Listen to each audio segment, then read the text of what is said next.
10 sinais de pessoas que estão com pensamento, ou poderíamos dizer, comportamento suicida. Como podemos identificar este comportamento e que medidas ou que ações nós podemos fazer para ajudar? Como a gente pode ajudar outras pessoas que por acaso poderiam estar passando por situações como essa? Será que a gente sabe identificar? O que vem depois da morte? No mundo, as pessoas têm dois caminhos, duas opções. Os materialistas dizem nada, porque afinal de contas, o corpo humano é uma máquina. E como uma máquina qualquer, um carro, um automóvel, uma máquina qualquer, chega no fim da vida útil, acabou e a gente joga fora, ela vai se decompor na natureza e acabou, não tem nada. Tem materialistas que acham que o corpo humano é isso. Mas uma outra parte entende que existe uma vida depois dessa aqui, que essa vida é uma passagem. Nós precisamos ver então quais são esses sinais. O primeiro deles é a pessoa começa a falar sobre suicídio. Qualquer conversa sobre se matar, morrer ou se machucar. Alguma coisa semelhante a essa frase, eu não devia ter nascido, eu preferia estar morto. São frases que alguém que começa a ter uns pensamentos suicidas, elas começam a produzir. Em segundo lugar, buscar meios ou aprender sobre meios de tirar a vida, né? Busca de acesso a armas, a comprimidos, ou a qualquer outra coisa que possa ser usado para tirar a vida. E pessoas querem buscar algo que seja rápido, né? Ela não quer morrer lentamente, ela está procurando alguma coisa que seja rápido. O terceiro sinal que se apresenta quando a pessoa está com pensamentos assim, é um foco incomum com morte ou violência. Quarto lugar, a gente vai ver que é um desalento em relação ao futuro, uma desesperança com relação ao futuro, sentimento de desamparo, de desespero, de estar sem saída. Nada vai mudar, nunca vai mudar, as coisas são assim, acabou, ou seja, se fecha num pessimismo muito grande. O quinto sinal que as pessoas apresentam é um sentimento de inutilidade, de vergonha de si mesmo. Todos ficariam melhor sem mim. Eu não presto para nada, não sirvo para nada. Sexto sinal, a pessoa começa a organizar detalhes, fazer testamentos, dividir as coisas, deixar as coisas ordenadas para a família, tomar atitudes para que os entes queridos fiquem bem. Em sétimo lugar, visitas ou ligações incomuns de despedidas, dando uma demonstração clara, né, de que ali talvez a última vez que a gente vai se ver. E oitavo, saída do convívio de familiares, um isolamento, né, a pessoa se afasta, fica distante.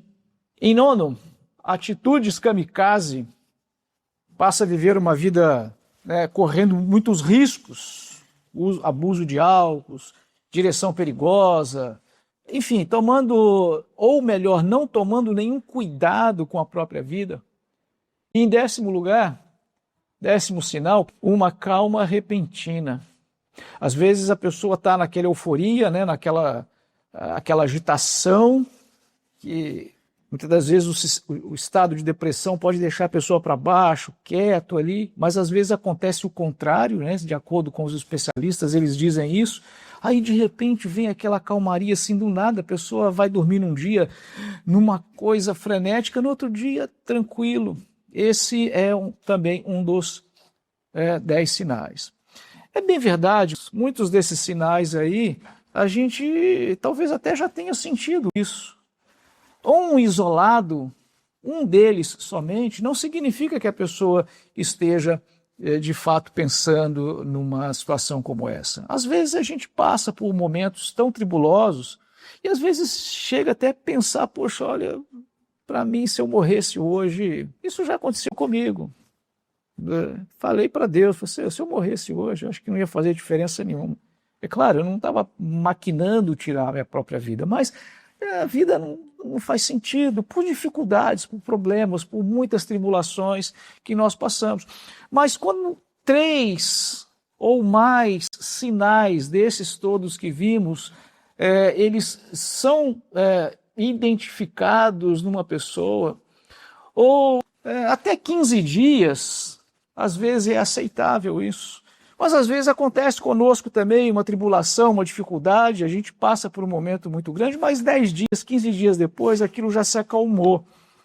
Mas se dura 3 semanas, 4 semanas, aí já é um fator de acender o alerta. Ou seja, todos esses sinais, eles, quando juntos ou quando por muito tempo, mais de 2 semanas, então nos acende um sinal de alerta. Antes de falar sobre como nós podemos ajudar, eu gostaria de falar de 2 coisas. A primeira é verdades e mentiras sobre a questão de suicídio, que no senso comum a gente tem. A primeira delas se não repetimos isso literalmente, se não repetimos essa frase, mas inconscientemente, muitos de nós pensamos assim, ou pensávamos assim, porque a partir de hoje não pensaremos mais.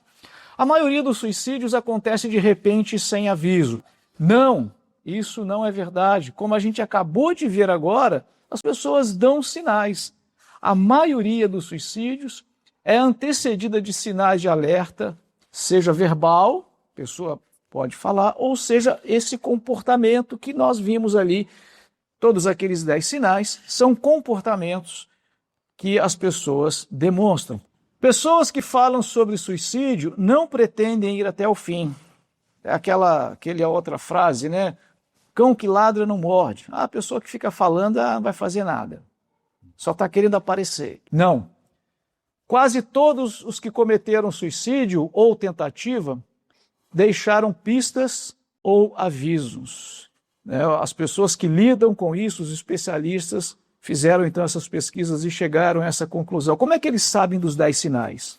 Porque as pessoas previamente dão sinais. Quem tenta suicídio deve estar louco, coisa de loucura. Então, uma pessoa normal não vai pensar num negócio desse. Não é verdade isso. A maioria está sofrendo de ansiedade, de depressão ou de desespero. É verdade que talvez uma pessoa com algum tipo de demência, isso é um fator de risco. Mas de cada 1000, só um que a gente poderia classificar de maneira errada, mas poderíamos classificar de loucura. Todas as outras, não. É porque a pessoa está sofrendo de ansiedade, de depressão, ou de algum desespero por alguma razão, veremos um pouquinho mais para frente. Se uma pessoa quer mesmo se matar, nada vai detê-la. Então, senta aí e deixa, que não vai adiantar. Se ela quiser mesmo, ela vai fazer. Se ela não quiser, ela não vai fazer. Também as pesquisas já demonstraram, e aí eu vou dizer, nem o cristianismo, mas eu vou dizer a filosofia, veja que até um entendimento secular, podemos dizer assim, ninguém quer morrer, quer mesmo é se livrar do sofrimento. Mas, no fundo, mesmo nós, tudo o que nós queremos, a finalidade última nossa, é ser feliz. Ainda bem que nós encontramos a fonte da felicidade verdadeira, que é o Senhor Jesus, que é o Evangelho. Mas todo mundo busca ser feliz. Ninguém que está saudável, que não está em depressão, que não está numa situação de desespero, que não está passando por uma crise de ansiedade, levanta de manhã, hoje eu quero me dar mal, hoje eu quero quebrar a perna, hoje eu quero ver o motor do meu carro fundir. Ninguém faz isso, ninguém quer o mal para si. A gente quer o bem. Então, é uma mentira, é uma falácia isso de que a pessoa quer sofrer. A pessoa que pode estar com pensamento suicida, ela quer se livrar do sofrimento. O problema é que nessa sua enfermidade ela vai achar que a morte é que vai trazer o alívio. Você percebe? Mesmo em tentar agredir a ela mesma, ela está fazendo isso porque ela acha que essa automutilação vai trazer a ela alívio do sofrimento. Então a pessoa quer se livrar do sofrimento, ela precisa de ajuda. Quem quer cometer suicida é porque não busca ajuda. Claro que não. Os estudos também indicaram que mais da metade procurou ajuda médica antes de morrer.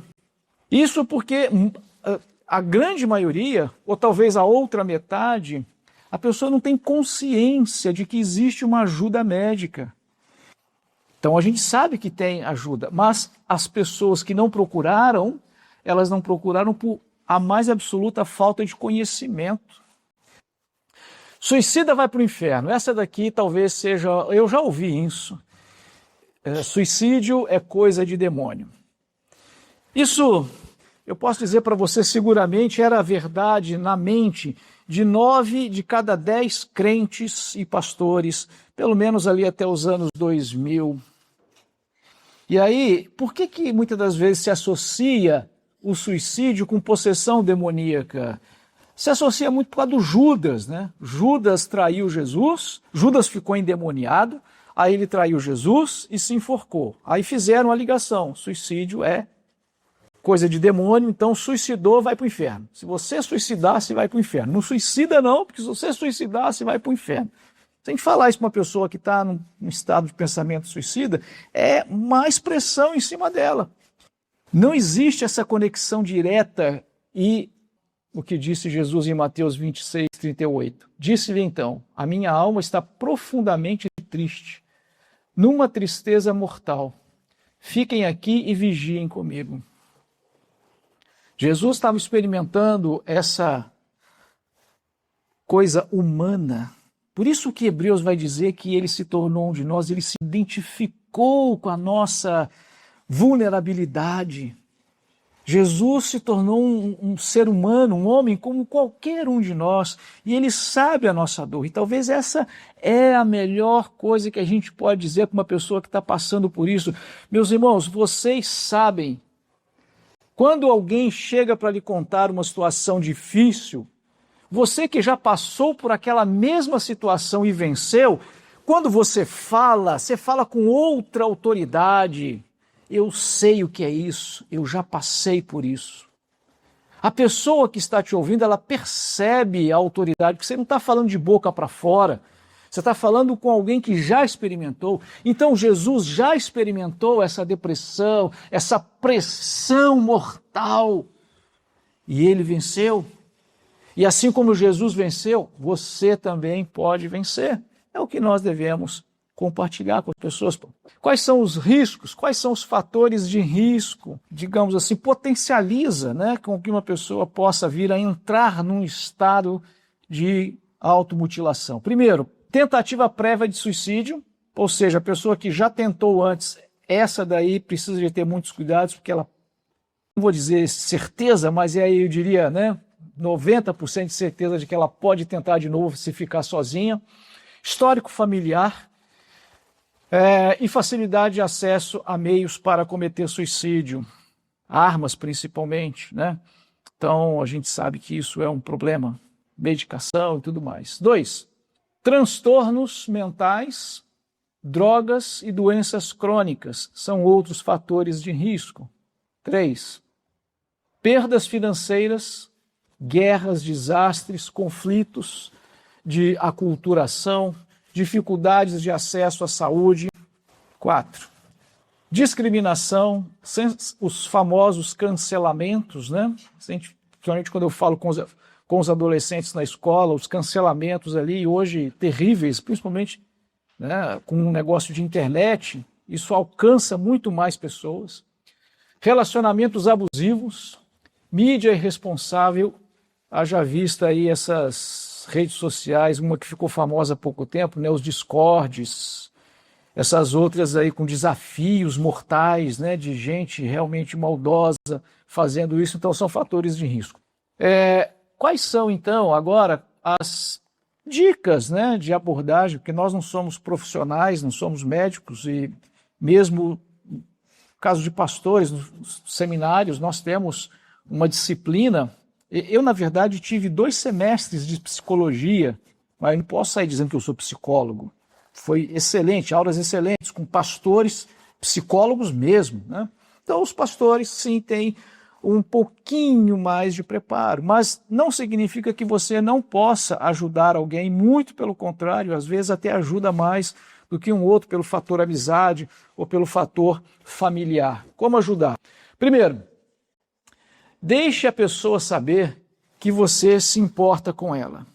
Meus irmãos, a primeira ação de ajuda que nós podemos ter é essa de que a pessoa sabe que tem um amigo e que a gente se importa com ela. Porque muitas das vezes a depressão vem como aqueles outros sinais que eu mostrei lá para você.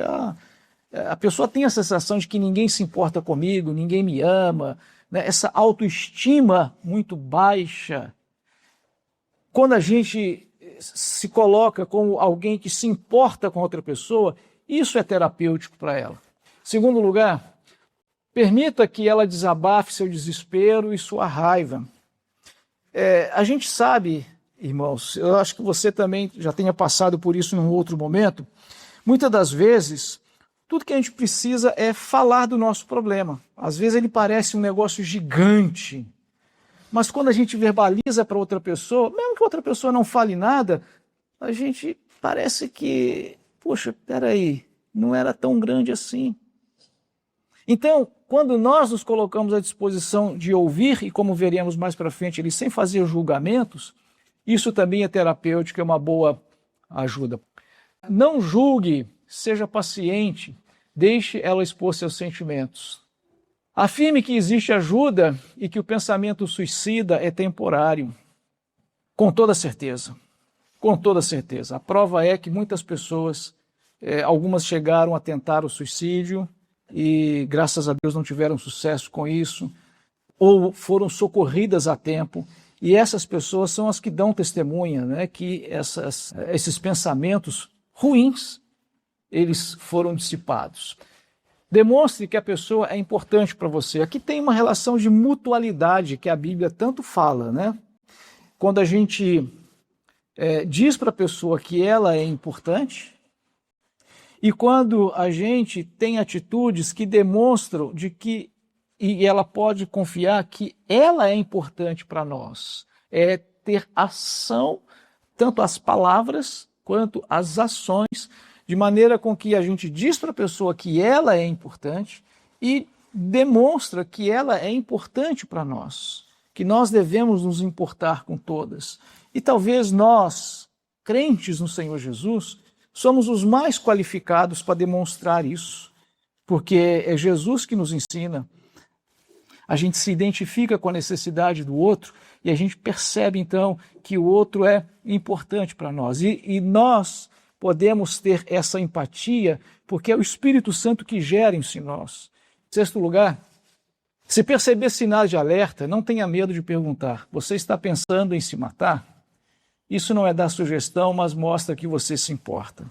Meus irmãos, isso é uma verdade. Eu ouvi esses dias o testemunho de uma mãe.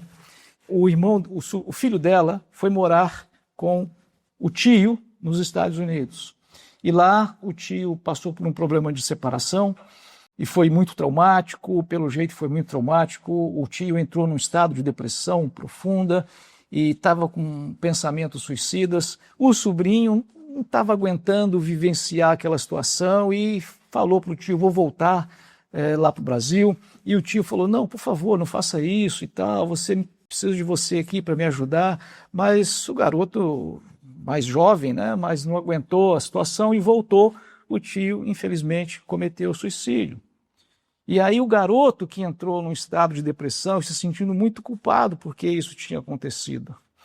E chamou um colega e falou para o colega. Ele chegou a escrever o que ele estava tentando fazer, por que ele estava naquela depressão, que ele queria realmente tirar a vida dele, porque o tio fez isso e tal, ele se sentindo culpado. Ele escreveu lá um texto longo, entregou para esse amigo e falou para o amigo, não fala para ninguém.